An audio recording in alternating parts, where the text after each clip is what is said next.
Fellow global citizens, we must, however, touch on some key international issues that require our attention, and first and foremost, we must speak about the conflict between Russia and Ukraine. It must be understood that as the EFF, we believe that the conflict between these two nations must be resolved, and it must be resolved peacefully. We want to make it categorically clear, however, that we believe the conflict arises because of NATO's uncontrollable desire to infringe on the territorial integrity of Russia by setting up military capacity on its borders. That is the genesis of the conflict. It is the breaking of treaties that were adopted during the fall of the Soviet Union, and that must be condemned as much as we may condemn the war itself. We have noted the communication from Cyril Ramaphosa's office that Russia President Vladimir Putin will not attend the next month's BRICS Summit in South Africa. It is our understanding that President Putin's withdrawal is a consequence of South Africa state's reluctance to be firm on international affairs and their inability to resist pressure from NATO to arrest President Putin. South Africa is at the current stage led by an individual who cannot take a firm position on any matter, even if his life depends on it. We therefore want to caution all nations represented here today, especially members of BRICS, that South Africa is currently led by a spineless government that will never meaningfully take forward efforts to grow the strength of the global South and its allies. Any effort to fight against imperialism, the calls for de-dollarization, and for an alliance that will place BRICS nations on a stronger footing in the globe will always be undermined by a cowardly government in South Africa. Members of international community, we hope that countries such as China and India will, in solidarity with President Putin, not allow their presidents to attend the BRICS Summit. Because what South Africa did to President Putin, it's a serious humiliation of a sitting president. And in solidarity, and as BRICS members, heads of states of those countries should also stay away from attending BRICS, because South Africa's foreign policy and its sovereignty has been undermined by NATO forces and the USA. Members of the international community, we take this opportunity to call for a meaningful solidarity with Palestine. Under the EFF government, there will not be the Israeli embassy in South Africa until there is peace in Palestine. We must not just pay a lip service when people are dying in their numbers. The people of Palestine continue to suffer unspeakable human rights violations, and their land is annexed constantly. Their children are murdered, their sites to practice religion are destroyed, while the whole world watches. I say so because we are the beneficiaries of international solidarity ourselves. If there was no international solidarity support to South Africa, we're not going to be where we are. And this is our turn to also show support to all those who are being oppressed by other nations. We want the people of Western Sahara to have their land back without any interference by Morocco.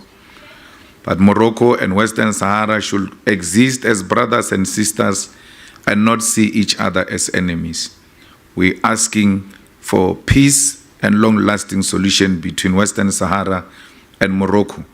And that peace should be characterized by the release of the land of the people of Western Sahara. We must not fear intimidation or loss of funding simply because we are too scared to condemn the crimes against the people who violate the rights of others. We want to make the same call with regards to our friends and comrades in Cuba who suffer under the yoke of trade embargoes because they dare to be socialist. The trade embargoes against Cuba must be lifted, as it is inhuman to punish a nation for taking different ideological leaning with regard to how they run their society. The Cubans helped us fight for our liberation in Africa.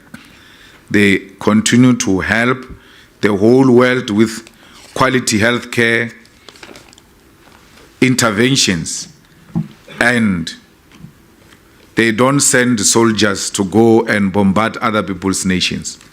They send doctors to go and save life and make sure that our people receive the primary health care. We are calling for an end to ideologically inspired sanctions by nations in the West that are used as a tool to undermine the sovereignty of nations in the global South and Africa. We call for lifting of sanctions in Zimbabwe, not that we agree with the people, with the government of Zimbabwe or the president of Zimbabwe, but it is the people, the ordinary people of Zimbabwe, who are suffering under these sanctions. And we want the sanctions lifted, and we want the people of Zimbabwe, particularly those who are in South Africa, to return back to Zimbabwe and make their own determination as to how they want their country to succeed. But that country will never succeed under the sanctions. Africa has been independent for more than 60 years, yet we experience challenges of development even after 6 years of independence.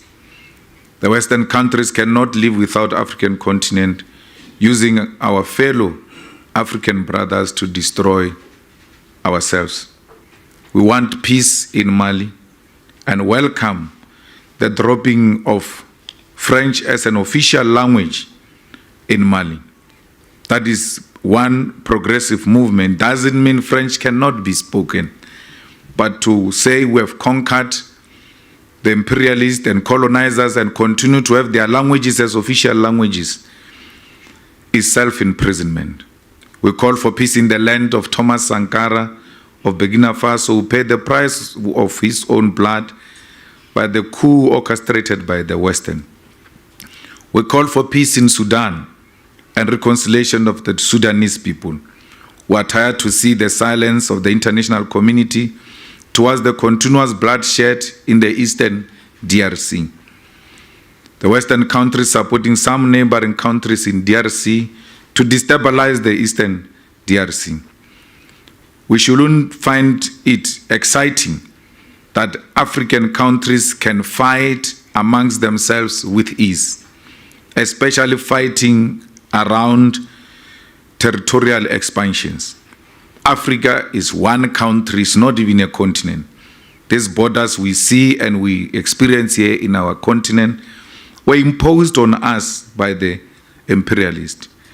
No African brother should derive pleasure out of killing other African people. We say this because we are advocating for one Africa with one currency, with one legislature, with one military and one president.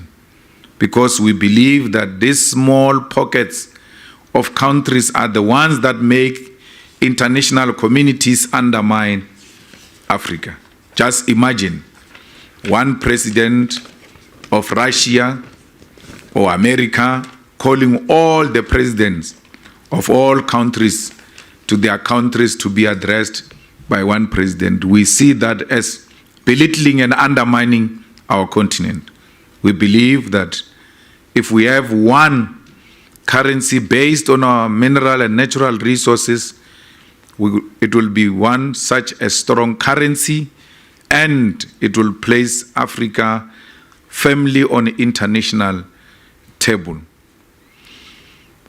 Here in South Africa, you must be rest assured that next year we're going to elections and we're going to take power. And there is no coalition that is going to be formed because the EFF is going to be a government alone. We require no one to come and be part of us because the ANC is corrupt to the core and cannot be salvaged. DA is racist to the core and cannot be helped. And the rest of other political formations are formed by multinational companies to protect their interests in this country. It is the Oppenheimers, the Ruperts, who put their money behind certain black faces to create an impression that there is an emerging alternative and sponsor those non-existing political parties with millions of money so that they can continue their control of South Africa. The EFF, since its formation, has never dropped. It is the only organization in South Africa that has been growing. And even the latest research shows that the EFF has surpassed the ANC in the Western Cape and in many other provinces of South Africa. The delegates gathered coming from all over South Africa and decided to form this organization. They formed this organization because they said the ruling party was suffering from ideological zigzags and open dominance of neoliberal right-wing politics were characterizing the ruling party at the time. The ruling party was suffering from lack of integrity and credibility, and it was alienating anything that was advancing a left perspective. The trade union was compromised.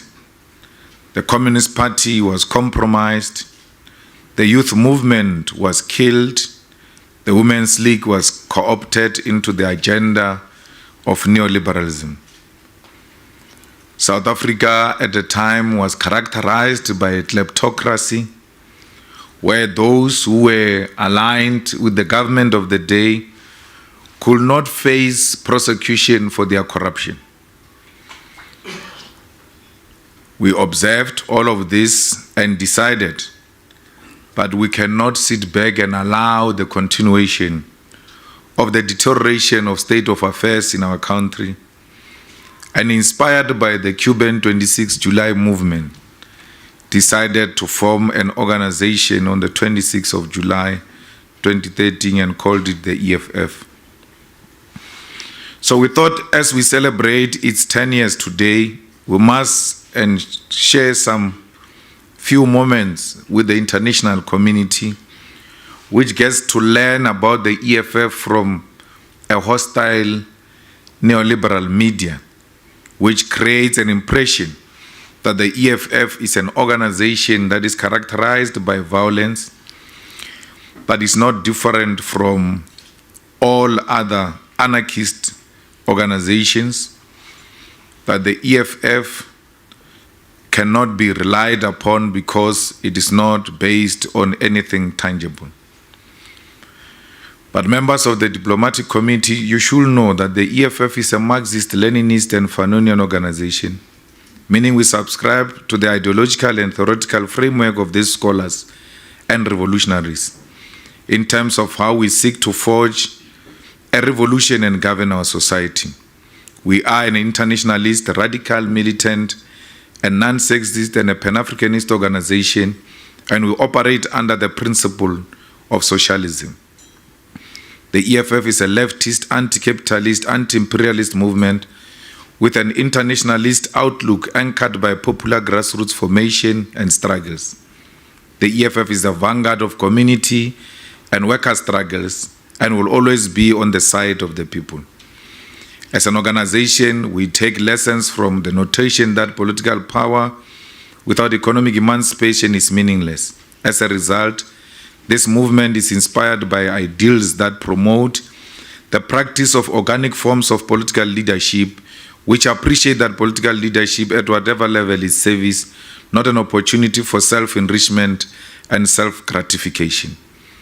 As we already mentioned, we draw inspirations from the broad Marxist-Leninist traditions and Fanonian schools of thought in their analysis of the state, imperialism, culture, and class contradictions in every society. EFF is a South Africa's movement with a progressive internationalist outlook which seeks to engage with global progressive movements.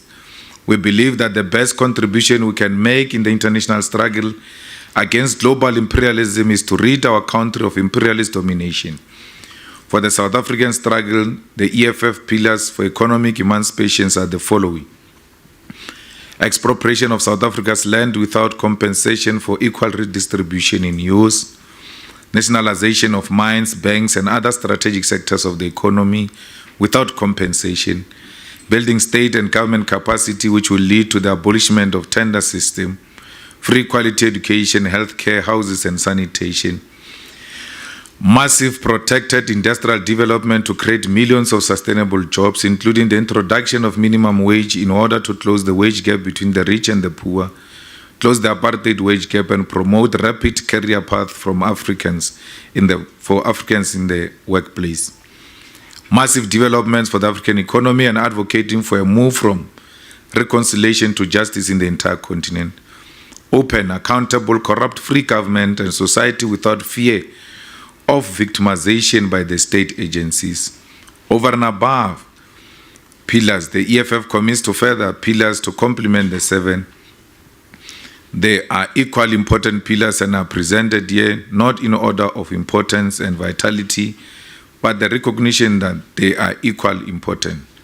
We believe in decentralized spatial development and building new cities, public representatives using public services, reduction of benefits for public representatives, progressive internationalism, the development of sports, arts and culture, progressive views on the gender and sexuality question, meaning acceptance of different forms of gender and sexual expressions, considering the rise of right-wing politics, which form the basis of electoral opportunism all around the world and now in South Africa.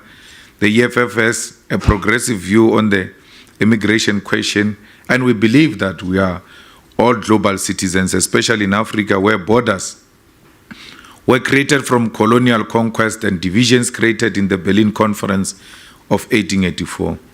As the EFF, we believe in monetary and fiscal stability, which is anchored on industrialization and deliberate state intervention in the economy.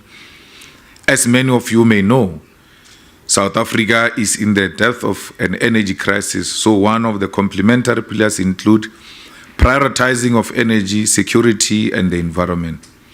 We must take this opportunity here today to inform the international community that we are not party to the agreement made at the COP27, where the South African government conceded to an experimental exercise known as a just transition, which will result in the abandoning of a coal as an energy source in South Africa and the closure of our coal power stations. Additionally, in terms of complementary pillars, the EFF believes on a need for a keen focus on the development of science and technology as an anchor of development in Africa. We believe that there must be support given to research, innovation, and enterprise development. Understanding that South African spatial planning is rooted in colonial pacts and the sharing of our land by our conquerors, we believe in making one city the administration and legislative capital of South Africa. As things stand, our country's legislative capital sits in the city of Cape Town, while our administrative capital sits in this city of Tshwane because of colonial pact between the African colonialists and British settlers colonialists. This must be reversed. Finally, we believe in the transformation of the criminal justice system, that our correctional centers must be rehabilitated instead of creating worse hardened criminals. Members of the diplomatic community, we could speak at length about our organization, its history and its policies, but as you are all aware, we have a 10th anniversary rally at FNB Stadium, where we'll expand much deeper on who we are and what we stand for. We hope all of you will be in attendance to experience the festival of the poor. So you can be rest assured, you are not talking to a government in waiting here today. You are talking to government in Ekurhuleni Metro. You are talking to government in Nelson Mandela Metro. You are talking to government in Johannesburg Metro. You are talking to government in eThekwini Metro. You are talking to government in Mogale City municipality. So when we say to you that we are taking over government next year, it's not a rhetorical question. It is a clear declaration based on a scientific research conducted by people who are not aligned to the EFF. So next year, be rest assured that all of you who are here, we may be hosted in a different place just next door here, where the government sits. So we want to take this opportunity to really thank you for accepting our invitation, and thank you for showing up this morning. It has not been easy for us. We had our dinner last night. It has been a very busy week, and tomorrow we are at the FNB Stadium, and you are all invited. Thank you very much.